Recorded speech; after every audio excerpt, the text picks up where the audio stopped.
Welcome to the Nerd Party. Hello and welcome to another special Between Takes episode of Missing Frames. I'm your host, Shawn Eastridge, and yes, this is finally the end of my Sundance 2020 film coverage. The festival was an absolute blast, and I hope you've enjoyed listening to all these different interviews, the red carpets, all this stuff. If you have enjoyed it, you can let me know. I'm on Twitter at YayShawnDoorman. You can even find me on Instagram at ShawnDoorman. Or if you really love me, you can give this show a 5-star rating on iTunes and even write a review. I'll read your review on a future episode. But as much as it might pain me that the coverage is finally coming to an end, I really can't think of a better way to bring the Sundance experience to a close than with this episode. On my last evening at Sundance, I met up with Brad and Lisa Gullickson of the In the Mouth of Darkness podcast and the Comic Book Couples Counseling podcast. They're wonderful people. They're dear friends. Brad has been on the show before. Lisa, there's an open invitation for you, so whenever you're ready to be on Missing Frames, just let me know. So we met up on my last evening in Utah, and we were just like, let's just record an episode about our experiences, the films we've seen, our favorite moments. So we talk about all that stuff, and I might be biased, but I think it's a great conversation, and it was such a pleasure getting to hang out with Lisa and Brad. Just a heads up, we recorded this in a very, very busy bar, so you will feel like you're right there with us in the environment without the food. But if you want to grab like a plate of fries or something, you can totally act like you are in this conversation. But again, thank you so much for listening, for all the positive feedback and the support. And yeah, hope you enjoy this episode. Thank you again.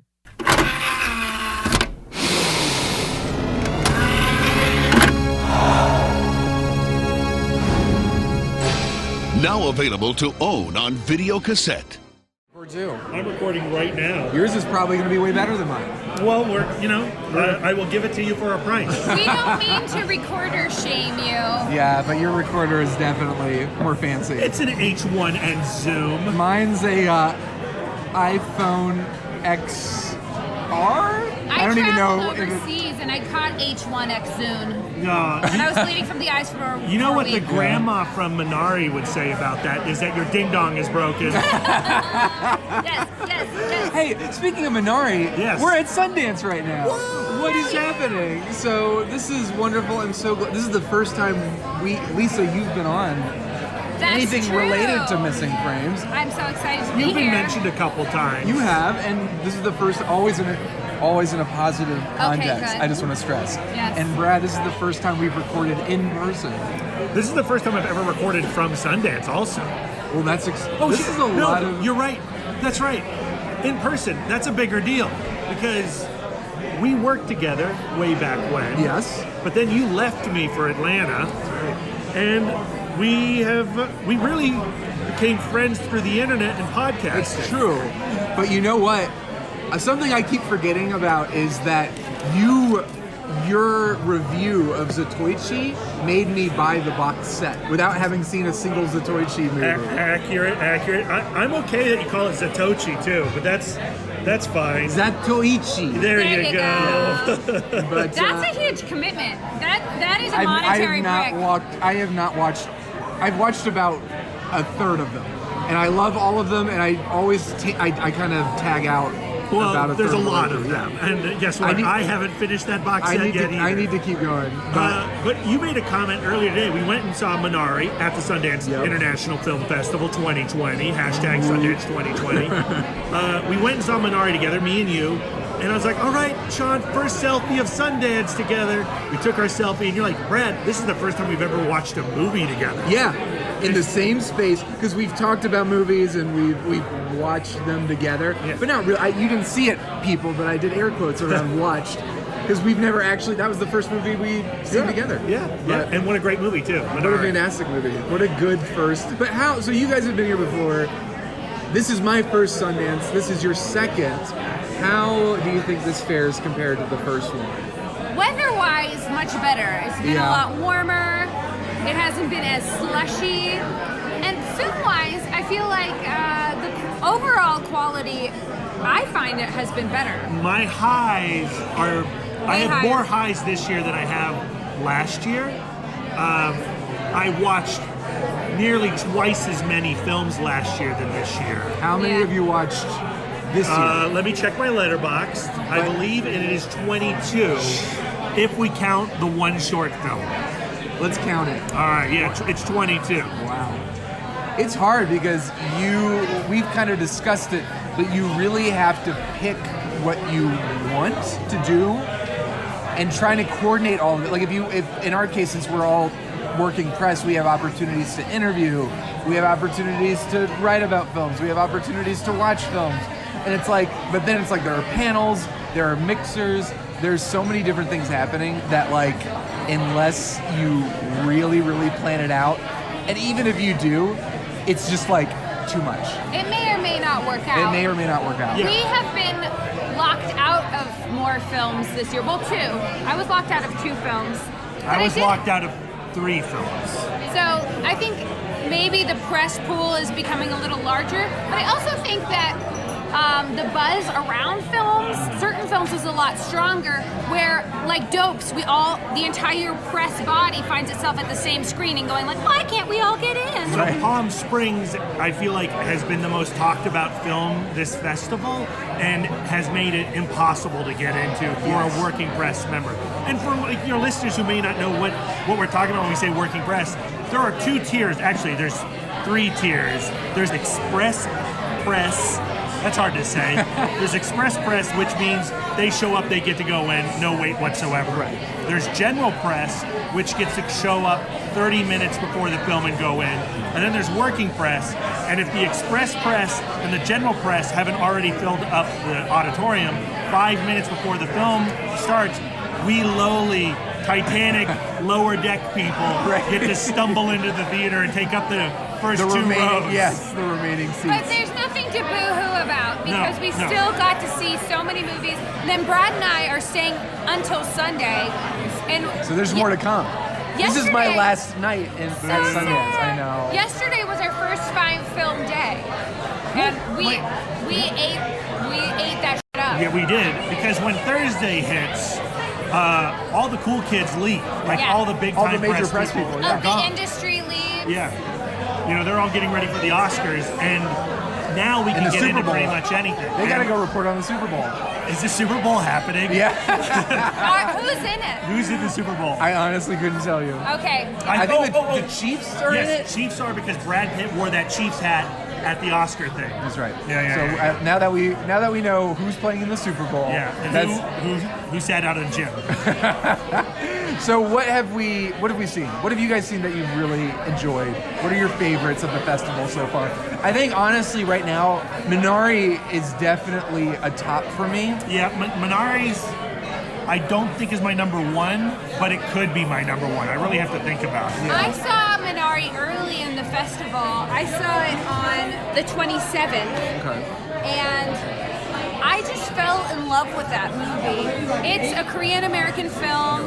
The pacing... What is the writer-director's name? I got you here. You keep talking, Lisa. Lee Chung, something No, like Lee, yeah, you're Lee right. Isaac Chung. Oh, yeah. Okay. And it co-stars Stephen Yeun as the father. Yeah. And it actually has a lot of autobiographical elements with the director, which I found very interesting. Yes. So it's about this little kid, David.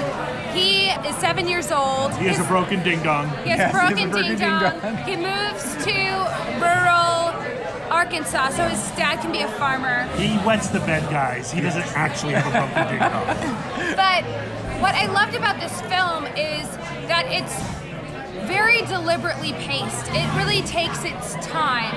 And it has all of these different story elements where you see David observing his father, observing his mother, and then there is his grandmother who, when he meets her, he's like, you're not like a real grandmother, because real grandmothers, they bake cookies. Real grandmothers, they don't swear or gamble. And you don't really know how all of these disparate storylines are going to relate together. But when at the end of the movie, at the climax of the film, the way all of these parts so beautifully fit together into such a cohesive message profoundly moved me. Yeah.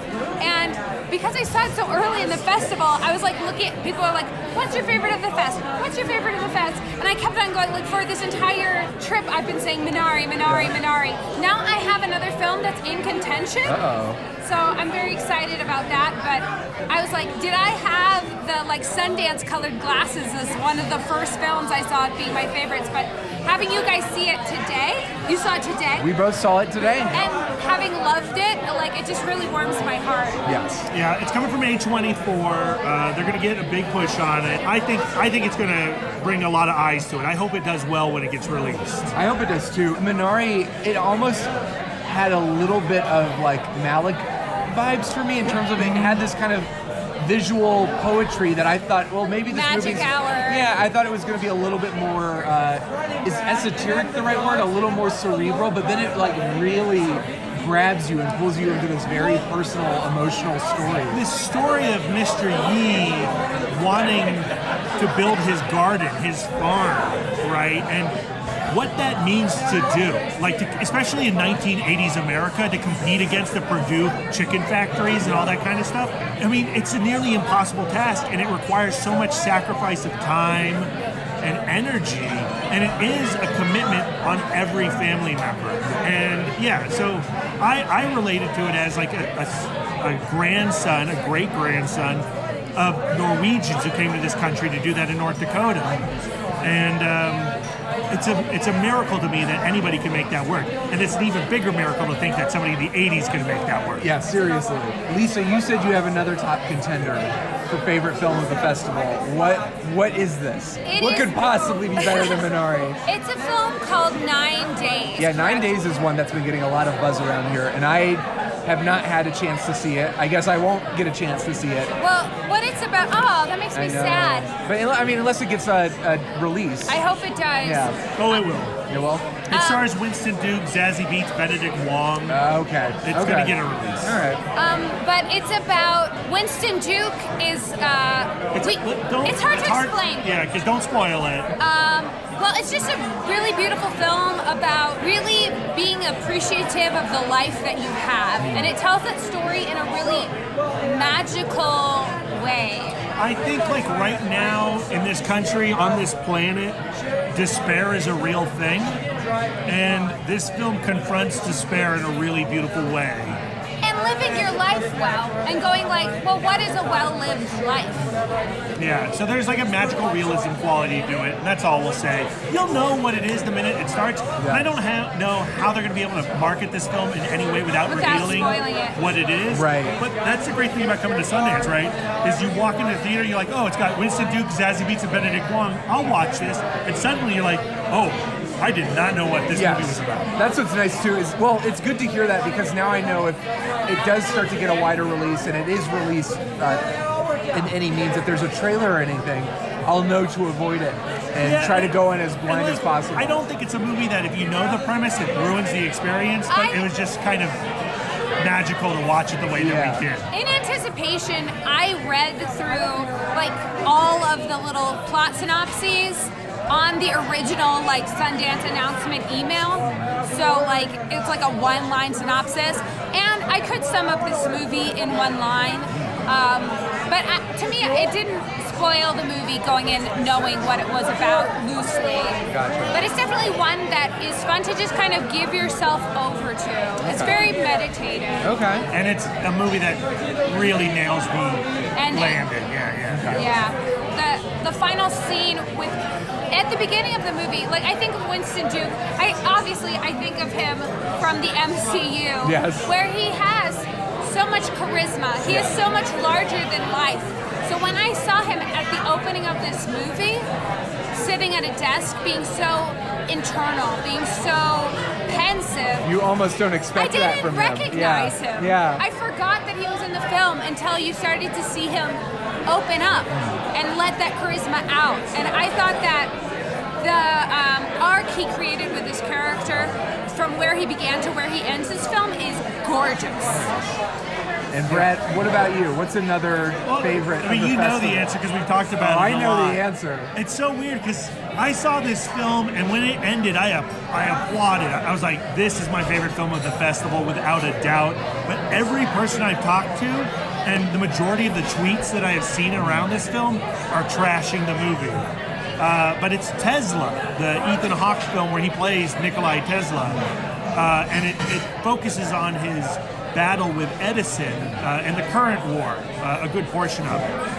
It's directed by Michael Almereyda. I think it's Almereyda. Thank you, Almereyda. No, I still can't do He it. corrected somebody on the red carpet. I was just lucky enough to be in the vicinity to good. hear him pronounce his name. Good. He's directed Hawke in the past with an adaptation of Hamlet.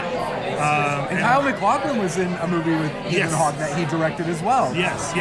And so Kyle MacLachlan plays Edison, Tesla is Hawke, Jim Gaffigan plays Westinghouse, and it's about this genius who knows he can, save the world through technology, and that his engine is going to revolutionize everything. And it should be free, and it should be for the people. But this is a capitalist society. He's a terrible economist. He's a terrible businessman, and he gets ground up in the gears, right? Now, the way that it's directed is very theatrical. All the writing or all the dialogue that Hawke provides is from Tesla himself. So it has an awkward quality to it.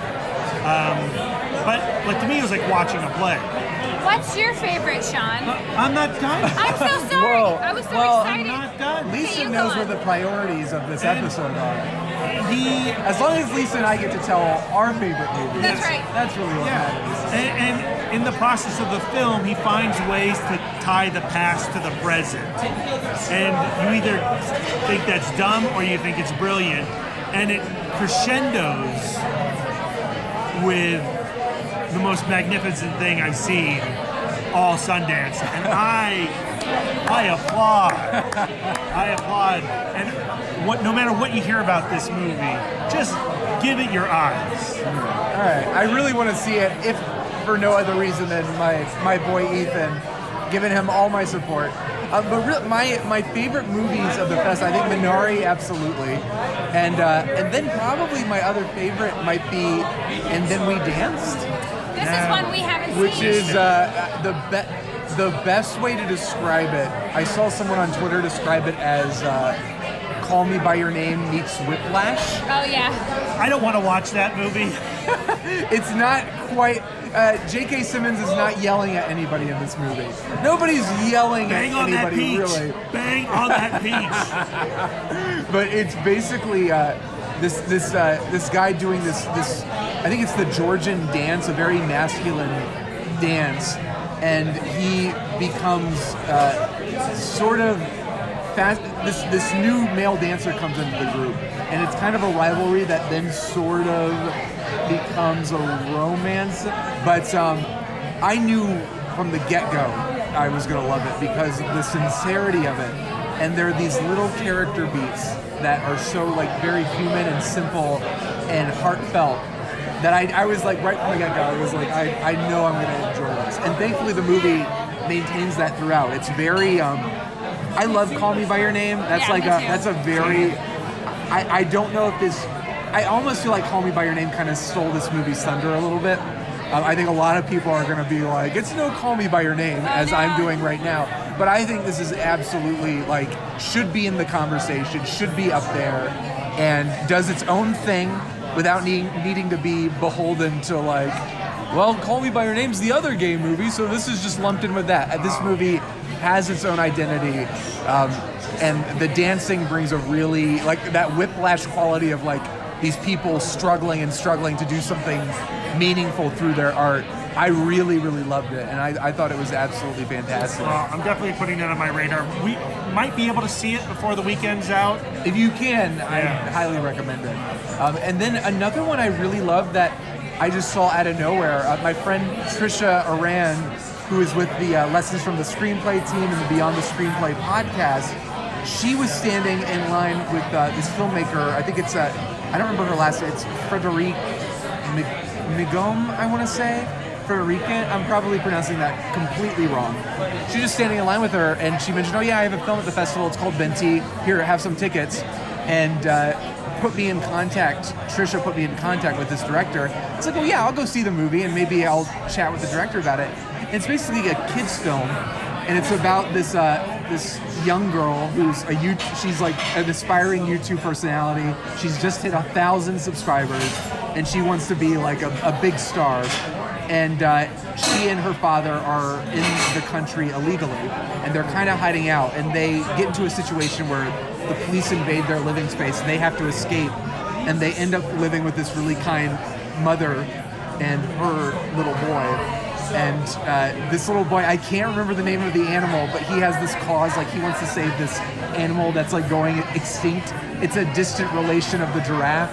And he's adorable. It's absolutely adorable, and he doesn't have the means to raise funds for it because nobody cares. So through meeting this girl Benti, she's like, "Well, I'll help you raise money for this cause, and also through my videos and my internet expertise, and also if your mom marries my dad, maybe we'll get immigration papers and can stay here." It was so heartfelt, so wonderful and moving, and had a beautiful message. And that is also, I'd say, those are probably in contention for my top. That is film what of the I festival. love about Sundance, because I've literally heard no one speak of that movie, and now you've made me want to see it and seek it out. I do. I don't know if it's already done its last screening, but if you do get the chance, please do. It is so charming. And it's tough. It's a Dutch film. It has subtitles, so the director was talking about like, how do you market that in America? It's a kids movie with subtitles. Yeah. The answer is you probably don't, and it probably won't get a wide release or even a limited release here, and it's unfortunate. Well, that's because it's on you, Shawn. I know. to- This is it happening. The change is happening. Yeah. Shifting the tide. Teach your kids to read, people. That's right. Listen to Bong Joon-ho. The Learn to wedding. read subtitles. Yeah. Yeah. You mentioned that you did some red carpets, and so that's like, that's a big deal. And I know you talked to at least one really rad human being. Yes. What was your red carpet experience like, Shawn? So I got to go to Tesla, the red carpet, even though I haven't seen the movie. And my whole goal was I have to have an exchange with Ethan Hawke. Anyone who knows me knows that the Before trilogy, those are my favorite movies. And Before Sunrise premiered at Sundance 25 years ago. Not only that, the day of the Tesla red carpet was the day of its premiere. What beautiful So I was synchronicity. like, something is in the air. Something's going to happen. I hope I get to ask him some questions about Tesla, but You I'm fall hoping... in love. You go for a long walk. Exactly. You spend the night Ethan together. and I are going to just walk around town, have some heartfelt, He has been intense... walking around town, And he's I've on missed- the jury. I've missed him every time. I'm hope maybe my last night We here. did not get our Hawk encounter. Yeah. But you did. I did. You So- got to ask him a cue. We were looking. So the red carpets for people who have not done red carpets, it's just chaos. You are lucky to get any questions in, and the worst part is it's all superficial because most of the time you haven't seen the movie. So Right. you are saying, "Tell me about your character." Brad has a better method of like. You go for like, what's the theme of the movie, or tell me. Well, I did it once last year after fumbling my first red carpet. But the idea is you come up with what your theme of your article is going to be, and you ask every person the same couple of questions so that you can have them write your article for you. And that's brilliant. And since I don't have articles to write, I'm basically going with, all right, the interviews are the content I'm releasing. It's very, very hard. When you don't know what the movies are, when you don't know who the people are, or what their characters are, you're literally just like, tell me what you're doing, which is also the question every other person has Right. asked me. Right. It's very hard to have a meaningful exchange or conversation. For Tesla was the busiest red carpet I went to. And it was just like so many people. Press people were showing up late and like shoving their way into the line. It was already looking like Ethan was going to get rushed out the door. And it got to the point where Ethan was talking to the person right next to me. And then the publicist was like, all right, we got to go. We got to go. Ethan can't talk to anyone. But Ethan was awesome and kept talking to people. And he was right about to get rushed out the door. And I only had room for one question. And I'm probably going to release the audio of it as well. Oh, you have to. You played it for me. You have to. I could even cut into it right now. Dude, you should cut it into this. I'll cut it into this. Cut it in. Cut it in right now. Ethan, you and I have a mutual friend. Who's that? You know the best-selling author Jesse Wallace? Yes. He's a great guy. Yeah, I have a special relationship with him, but I don't see him. I see him like once every decade. Yeah, me too. I see him about every 9 years. Yeah. How do you think he's doing? Is he doing all right? Yeah, he's he and doing Selena great. doing okay? Yeah.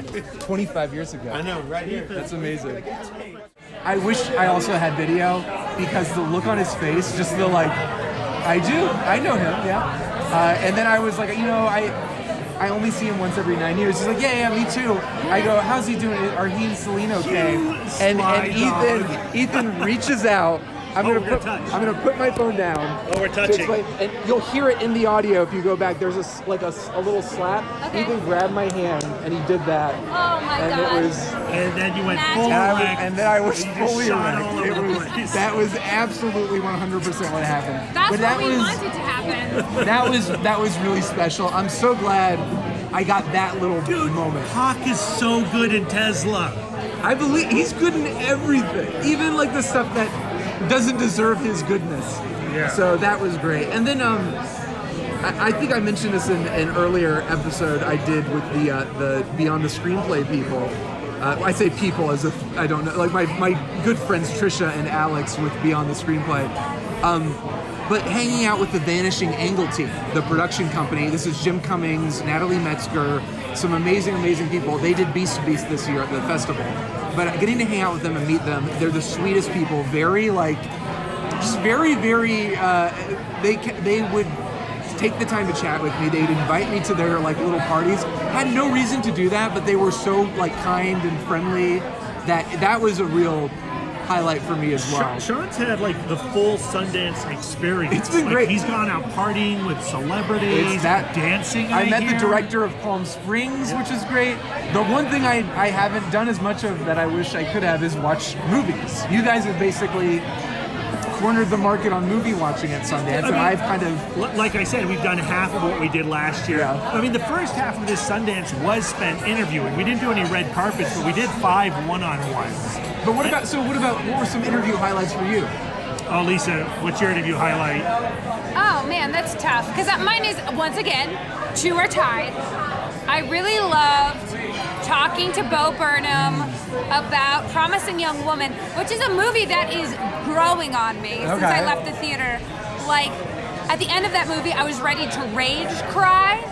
And then the Q&A with after the film with Emerald Fennell, I was like, okay, lady, I see what you're going for. I may be able to forgive you. And now in retrospect, I'm like, I may love that movie. But getting to talk to Bo Burnham, and like we were going in with the strategy of we're going to ask light, fluffy questions, and then we're going to sneak in the theme of the film. Because the theme of the film has a lot to do with culpability in a rape situation. And we just went there right away, and he was super comfortable with it.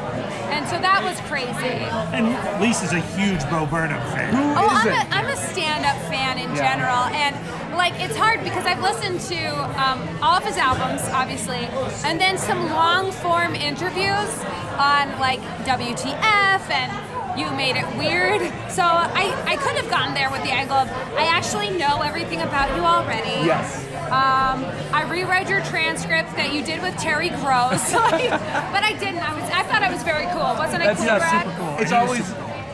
It's always tough in that situation. Similar to again. Meeting Ethan, but also meeting Jim Cummings, the writer, director, and star of Thunder Road, there's this part of me that's just like, I'm so happy to engage with this person. And then this disconnected part of my brain that's like, Thunder Road is one of my all-time favorite films. Yeah. And this guy is so talented. And like you said about Jim's like a guy that you feel like he could be here right now. And hanging out. You could be hanging out with him. Bo Burnham's the same way. That's awesome. Yeah, and they both have a very similar frenetic energy. Yeah.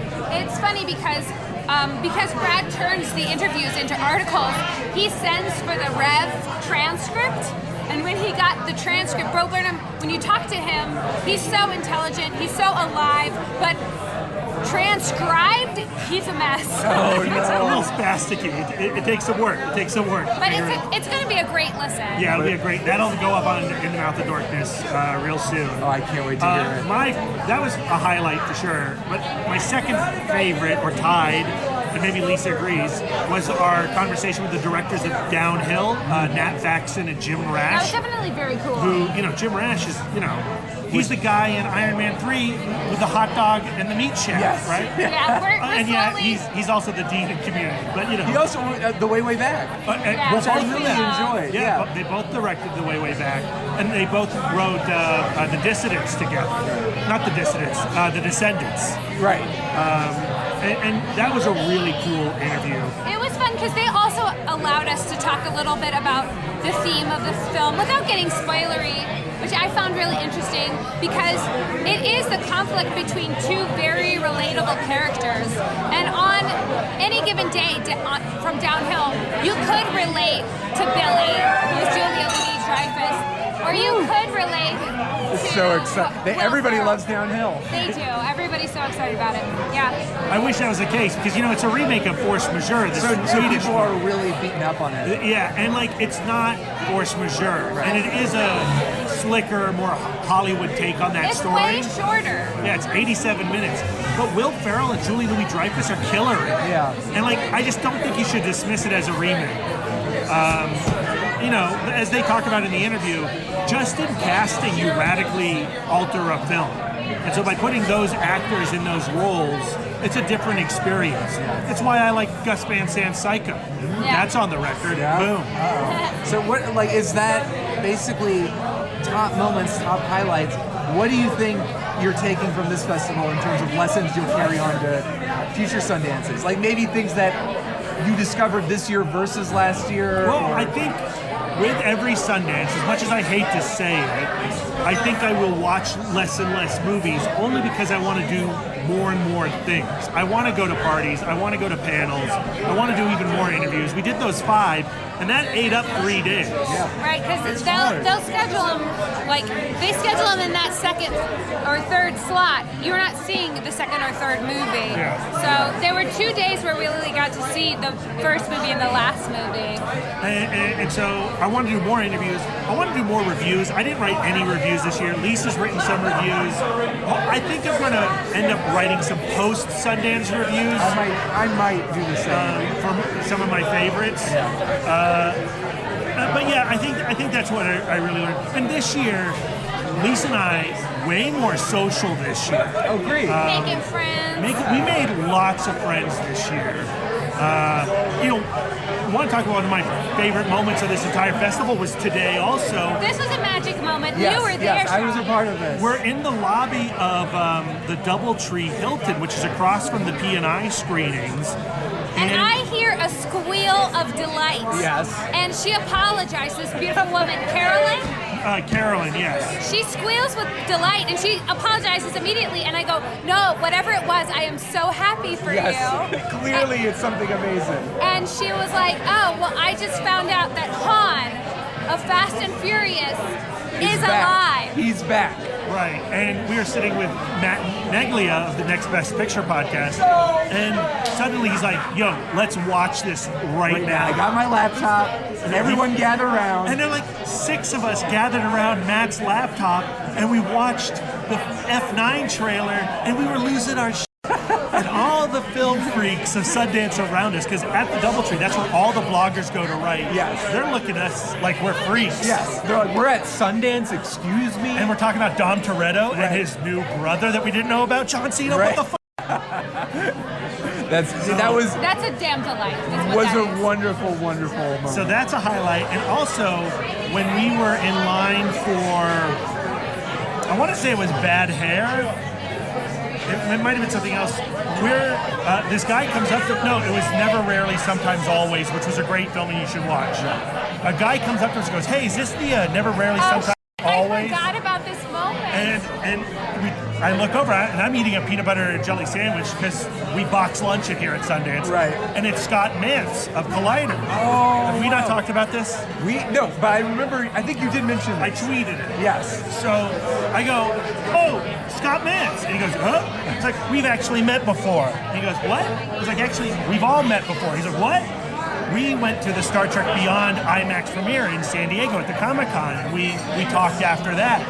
And he goes, oh, no. And we started talking about Star Trek Beyond and how much we love Star Trek Beyond. Right. And he goes, unfortunately,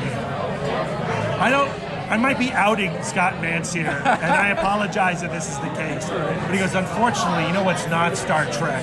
Picard. Right. And Lisa and I lose it. We're like, how dare you? Excuse me. Lisa lost it. Brad took Mantz's side, as is his. Hold on. I did not take his side. I did not. I was like, oh, really? That's how it went. I didn't just take his side. I let him do his little speech about how Picard, like how Starfleet is supposed to be this perfect, untouchable thing. That Utopian ideals. Yeah, that this institution can maintain itself with this idealistic idea. And I was like, Starfleet is not dead. Starfleet is inside Picard. And we proceeded to argue loudly.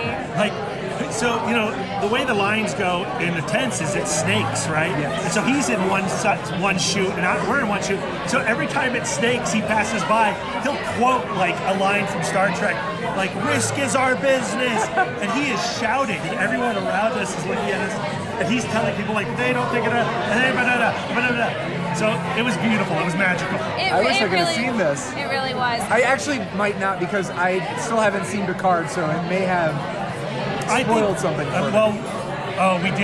We spoiled something for No, That's not from really. the trailer. Yeah. It's from the trailer. Yeah. I know that the stuff with Starfleet is a little. Starfleet, well, yeah, I won't say anything. Okay. But I say, watch the show.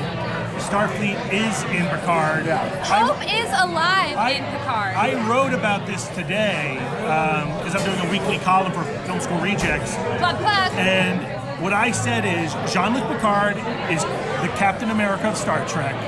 And Star Trek Picard, the series, is his Winter Soldier film. Oh, I like that. You have to challenge the institution. You have to go like, what are my ideals, and is this thing that I love, is this nation, is this fleet the thing that I love, still what I signed up for? And that's what Picard's about. But literally, me and Scott Mantz are shouting at each other as the line is moving. And he goes like, I hope that what you say is going to come true. And I'm like, it is, you watch. You watch, Mantz. Yeah. So that was a great highlight also. There is a theme in our marriage of Lisa shouts at men that Brad loves. It's happened more than once. At men that don't understand Star Trek. Yeah, that's true. So that was a highlight outside of the film stuff. Networking has been like my big thing. Like it's been so much. It's great to be here, and it's great to report, and it's great to do interviews. But like getting to meet and talk with people, and getting to know people, and going to these things, and going to mixers, meeting not just like people who have films here, but filmmakers who are hoping to get into the festival. The volunteers. Talk to the volunteers.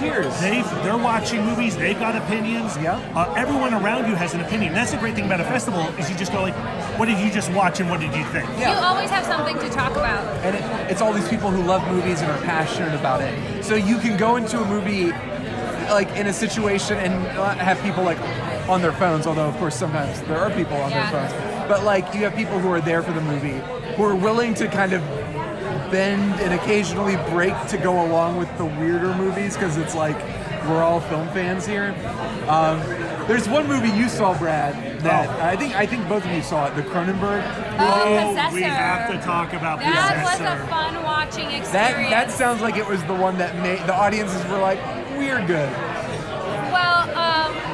Well, we went to Possessor as part of a public screening, and public screenings are very different because I feel like there are people here that wouldn't call themselves strictly film fans, but they are here for the spectacle. Yeah. And public passes are prohibitively expensive. If we didn't get to come as press, we would not be here. And so there is a lot of fur coats, a lot of platinum-haired ladies. And so we go to the screening of Possessor, and it's taking place in the library, which is a very tight, Oh, this unbearably muggy as uncomfortable, hell. hot as hell, and my right ass cheek fell asleep for half of the movie. So Possessor is a technological body horror, very much in the Cronenberg spirit. It looks like his dad made the movie. Right. It's It's unbelievable. Cronenberg's son. Yes. What's his name? Brandon Brandon Cronenberg. And whatever it is, it's genetic. He's got it. But it's gnarly. It's the most violent thing I've seen here by far. No way this shows up at an AMC cut as it is. Many shots are going to be removed from this film. But I loved it.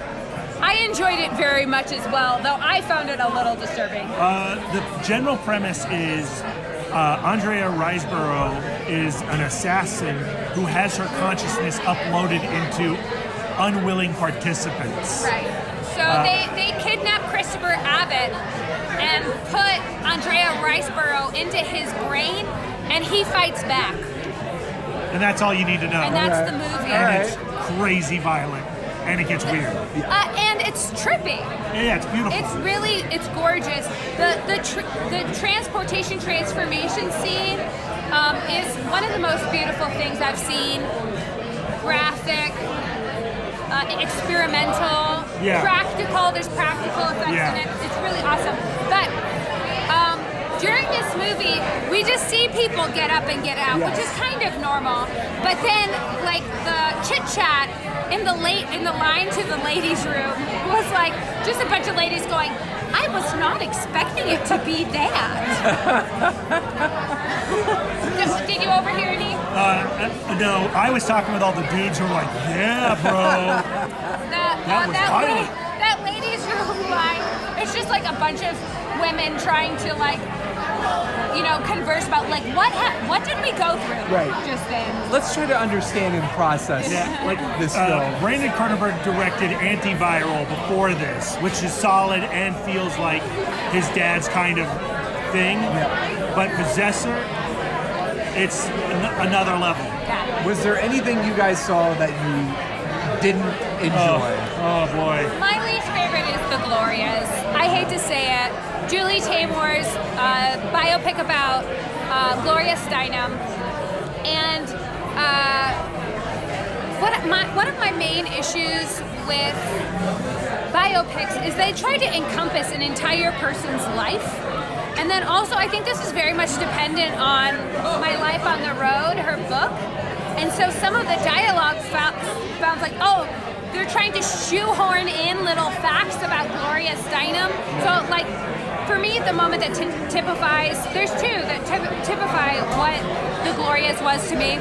One of them is, we have the dad. Who played the dad again? I'm blanking on his name. You can IMDb it. Yeah. He's very recognizable. But he calls, damn it, and the dog runs up, and the dog's name is Damn It.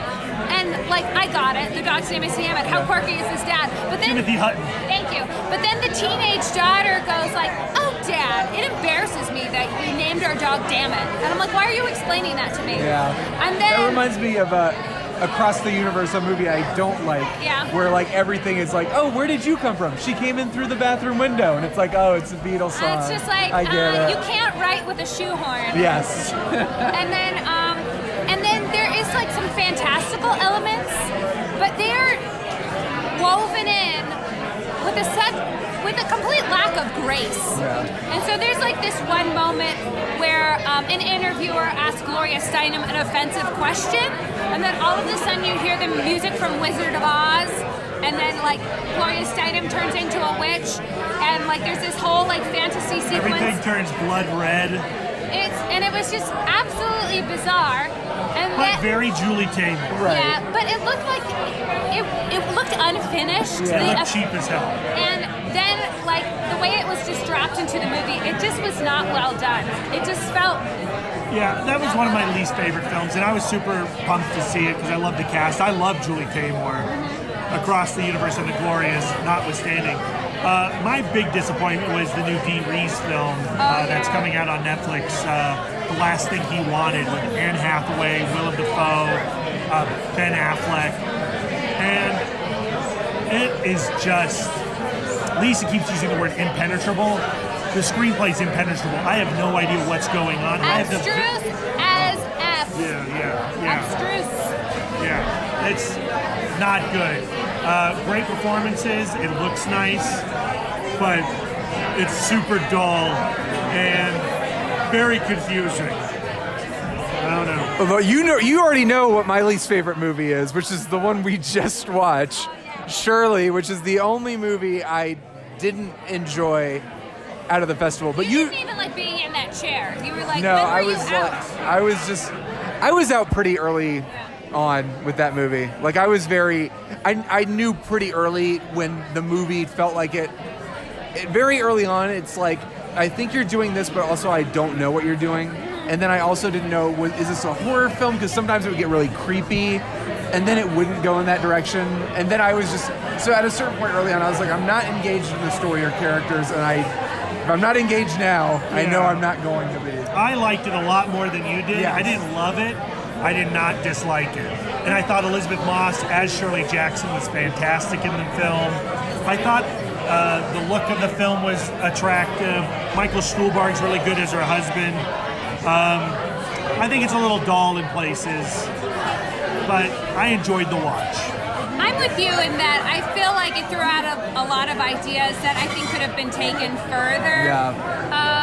Early in the film, we see Shirley read, I forget the character's name, Rosie, reads Rosie's tarot cards, and she does some spells. I'm like, ooh, maybe she's some kind of supernatural witch thing. And there's lots of like weird hallucinations. They make allusions to her being some kind of prophet. Yes. But then that never really plays out. Yeah. And so it didn't really commit to any one idea. And I think that was but I still liked elements of it. Yeah, I gave it a 3. And they hint at like interesting dynamics for the relationship of Shirley and the female character. And then don't pay it off. So it's a lot of ideas, and then at the very end of the movie, it's kind of like, okay, now this is what the whole thing was about. Right. And it was like, that's too little, too late. I don't know, like, really knowing what the movie's about, I think a second watch would be interesting, but I'm not going to do it for a while. Right. But as far as this experience goes, it sounds like we all have amazing things to take away from it. Is there anything else we haven't touched on that you like has been really, really awesome or special about this experience? I mean, as somebody who fantasized about Sundance for at least his entire teenage life, to finally be here in Park City, to take your selfie in front of the Egyptian, and to have conversations like this one that we're having in the Boneyard, it means a lot to me. And I talked about this on our In the Mouth of Gorgeous podcast last year. It is a surreal experience, but yet meaningful experience. Like, I've always wanted to be here, and I'm so glad that I am. And while it does cost a lot of money to get here, I would recommend it to the people who can afford to do so. It is a solid festival. It's not, a lot of people who are here in the heyday are like, it's not as good as it used to be. It's the same crap you hear about Comic-Con. Right. But like, if you just come and be in the moment, strategize and just put yourself in front of the silver screen and take it in, it's beautiful. I love being energized by this atmosphere. You really do get the sense that you are where it happens, where it is happening, where creatives are talking to other creatives and something is going to come from that. And I'm a person who puts a lot of limitations on herself. I am shy. I am embarrassed to put my work out sometimes.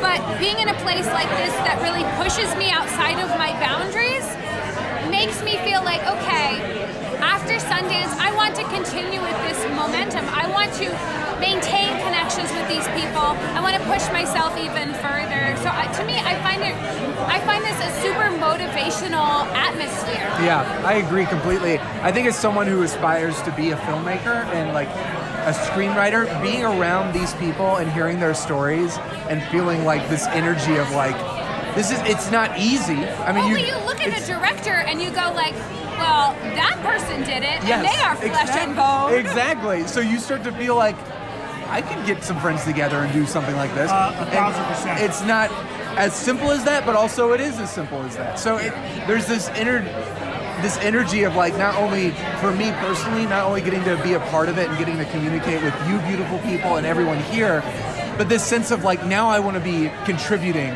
something. Yeah, and it really like, refills that creative well. Exactly. When you get under the tents of the P&I with the working press and general press, and you see people who are 20 years old, 18 years old, hustling in this environment, who, everybody wants to be making movies or writing about films and has their own YouTube page or their own podcast or whatever. When you get into a sea of thousands of like-minded people, I wish I had gotten into this environment when I was their age. Like I wish when I was 18, I wish I was here. Yeah. Because for my entire 20s and most of my 30s, I was like, this is not attainable. And it's so attainable, like Lisa said. The bar is so low for people like us. We can just waltz It's right perfect. over it. It's so easy. Act now. Yes. Yeah, So make your dreams happen. agreed. I don't think it gets much better than that. So that's that. Thank you both so much. Yeah. And I want to hear all about where I can find you two on the internet and all about your beautiful podcast, which is going to have so much amazing stuff coming out.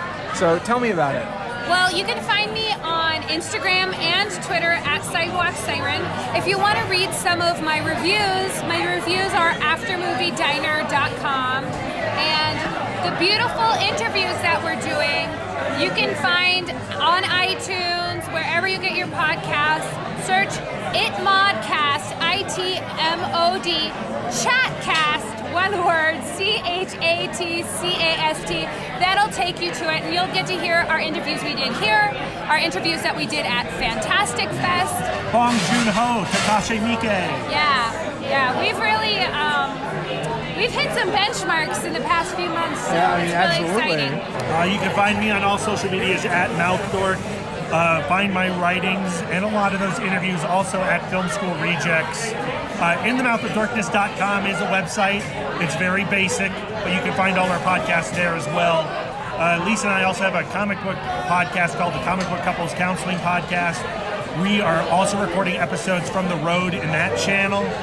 We're focusing on Rogue and Gambit of the Uncanny X-Men, so please take a look at that. I agree. Take a look at all of it. Thank you both so much. I love you. You're beautiful. Thank you for being here at the Yard at Sundance. Yeah, Boneyard. Boneyard.